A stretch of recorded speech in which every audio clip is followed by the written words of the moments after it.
ஆண்களாகட்டும் பெண்களாகட்டும் தொடை மற்றும் இடுப்பு பகுதி சதையை எப்படி குறைப்பது என்பது நாம் இந்த வீடியோவில் பார்க்கலாம்.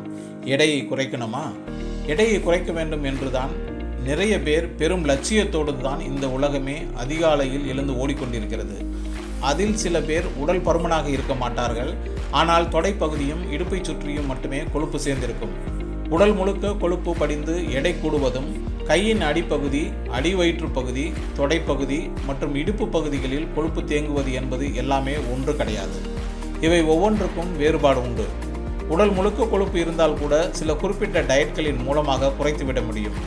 ஆனால் தனித்தனி பாகங்களில் தேங்கும் கொழுப்பை குறைப்பது மிக கடுமையான விஷயம்தான். தொடை மற்றும் இடுப்பு பகுதி நிறைய பேருக்கு இருக்கும் கவலையே எப்படியாவது இடுப்பை சுற்றிலும் தொடை பகுதியிலும் இருக்கும் கொழுப்பை கரைத்து சிக்கென்று கொஞ்சமாவது ஃபிட்டாக வேண்டும் என்பதுதான். ஆனால் தனியே குறிப்பிட்ட பகுதிகளில் உள்ள தசைகளை மட்டும் எப்படி குறைப்பது என்பது தெரியாமல் தான் பெரும் குழப்பத்தில் எதையாவது முயற்சித்து தேவையில்லாமல் ஏற்படும் பக்க விளைவுகளால் இன்னும் கொஞ்சம் எடையை அதிகமாக்கி கொள்கிறார்கள். இனி அந்த கவலையெல்லாம் உங்களுக்கு வேண்டாம்.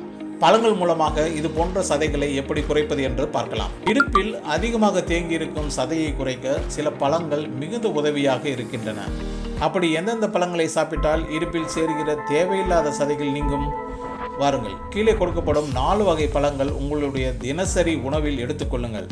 நிச்சயம் நீங்கள் நினைத்ததை விட வேகமாக உங்கள் தொடைப்பகுதி மற்றும் இடுப்பை சுற்றிய பகுதிகளில் உள்ள கொழுப்பை கரைத்துவிட முடியும். அதில் முதலாவதாக ஆப்பிள். ஆப்பிள் இடுப்பில் தேங்கியிருக்கும் சதைகளை குறைக்க உதவும் பழங்களில் மிகச்சிறந்தது. ஆப்பிளில் இருக்கும் நார்ச்சத்து பசியை கட்டுப்படுத்தும், கொழுப்பை கட்டுப்படுத்தும். ஒரு மீடியம் சைஸ் ஆப்பிளில் கிட்டத்தட்ட 95 கலோரிகள் மட்டுமே இருக்கின்றன.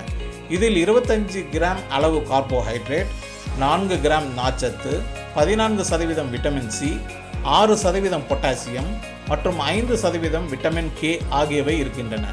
இவை கிட்டத்தட்ட ஒரு நாளைக்கு தேவையான நம் உடலுக்கான ஊட்டச்சத்தில் கிட்டத்தட்ட 16% நிறைவு செய்து விடுகிறது. காலையில் ஒரு ஆப்பிளை எடுத்துக்கொண்டால் மதியம் வரை உங்களுடைய பசியும் கட்டுப்படும், நிறைவான உணர்வோடும் உடலும் லேசாக இருக்கும். அடுத்ததாக ஆரஞ்சு. ஆரஞ்சு பழத்தில் உள்ள அதிக அளவிலான விட்டமின் சி மற்றும் நார்ச்சத்துகள் உங்களுடைய உடலுக்கு நோய் எதிர்ப்பு சக்தியை அதிகரிக்க செய்யும். சருமத்தில் சேதங்கள் ஏற்படாமல் இளமையாக வைத்திருக்கும். தொடை மற்றும் இடுப்பு பகுதிகளில் உள்ள கொழுப்பை கரைக்கும் ஆற்றல் கொண்டது. கேன்சர் செல்களையும் கூடுதாக்கி அளிக்கும் இந்த ஆரஞ்சு நாள் முழுவதுக்குமான எனர்ஜியை தரும். அதோடு எடை கூடியதால் உண்டாகும் மன அழுத்தம் மற்றும் உயர் இரத்த அழுத்தத்தை குறைக்க உதவுகிறது. இதில் உள்ள விட்டமின் சி இரத்தத்தில் உள்ள குளுக்கோஸின் அளவை கட்டுப்படுத்துகிறது. அடுத்ததாக தர்பூசணி. வாட்டர்மெலான் என்று சொல்லக்கூடிய இவை இயற்கையிலேயே அதிக அளவு மினரல்களும் விட்டமின்களும் கொண்டது. மற்ற ஸ்நாக்ஸ் போன்ற உணவுகளுக்கு பதிலாக வாட்டர்மெலான் போன்றவற்றை எடுத்துக்கொள்ளலாம். உடலில் நீர்ச்சத்து அதிகரிக்கும். அதனால் உடலில் தேவையில்லாமல் கொழுப்பு மற்றும் கழிவுகள் எதுவும் சேராது. மிகச்சிறந்த டாக்ஸி உணவாக வாட்டர்மெலான் இருக்கிறது. இதை வெயில் காலத்தில் மட்டுமே தான் சாப்பிட வேண்டும் என்று கட்டுப்பாடு கிடையாது. மற்ற சமயங்களிலும் சாப்பிடலாம். சிலர் சளி பிடிக்கும் என்று பயப்படுவார்கள். அடுத்ததாக பேரிக்காய்.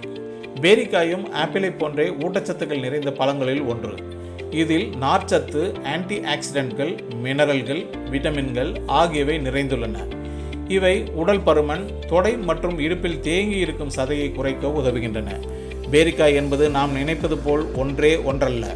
உலகம் முழுவதும் கிட்டத்தட்ட 100 வகையான பேரிக்காய்கள் விளைவிக்கின்றனவாம்.